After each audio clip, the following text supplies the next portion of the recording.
അങ്കിളെ അങ്കിളെ ആ മോനെ, നിന്നെ കാണാനിരിക്കുകയായിരുന്നു. 2025 ജനുവരി 1 മുമ്പ് തന്നെ നിനക്ക് 18 വയസ്സ് തികഞ്ഞതല്ലേ? തദ്ദേശ വോട്ടർ പട്ടികയിൽ പേര് ചേർക്കട്ടെ. അതിനെനിക്ക് വോട്ടർ ഐ ഡി ഉണ്ടല്ലോ. ഞാൻ കഴിഞ്ഞ പാർലമെന്റ് ഇലക്ഷന് വോട്ട് ചെയ്തതല്ലേ. ആ വോട്ടർ ഐ ഡി ഉള്ളതുകൊണ്ട് പഞ്ചായത്ത് നഗരസഭാ തെരഞ്ഞെടുപ്പിൽ വോട്ട് ചെയ്യാൻ പറ്റില്ല. അതിനാദ്യം നീ പഞ്ചായത്ത് നഗരസഭാ വോട്ടർ പട്ടികയിൽ പേര് ചേർക്കണം. ഓ, അതിനൊന്നും മെനക്കെടാൻ സമയമില്ലെന്നേ. എടാ, അത് എളുപ്പമല്ലേ? നീ ആദ്യം സംസ്ഥാന തെരഞ്ഞെടുപ്പ് കമ്മീഷന്റെ www.sec.kerala.gov.in വെബ്സൈറ്റിൽ കയറണം.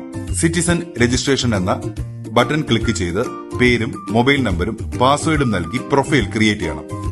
OTP ലഭിച്ച മൊബൈൽ നമ്പർ ആയിരിക്കും പ്രൊഫൈലിന്റെ യൂസർ നെയിം. മൊബൈൽ നമ്പരും പാസ്വേഡും ഉപയോഗിച്ച് ലോഗിൻ ചെയ്ത് നെയിം ഇൻക്ലൂഷൻ ഫോം 4 എന്ന ബട്ടൺ ക്ലിക്ക് ചെയ്യണം.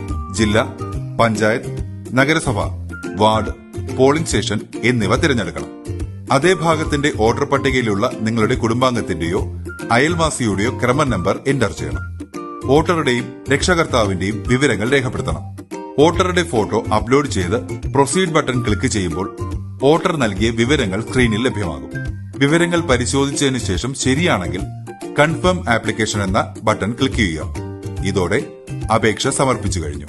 പ്രൊഫൈലിന്റെ ഹോം പേജിൽ സമർപ്പിക്കപ്പെട്ട അപേക്ഷകൾ കാണാൻ സാധിക്കും. അപേക്ഷയുടെ പകർപ്പും ഹിയറിംഗ് നോട്ടീസും അപ്പോൾ തന്നെ ഡൗൺലോഡ് ചെയ്ത് സൂക്ഷിക്കണം.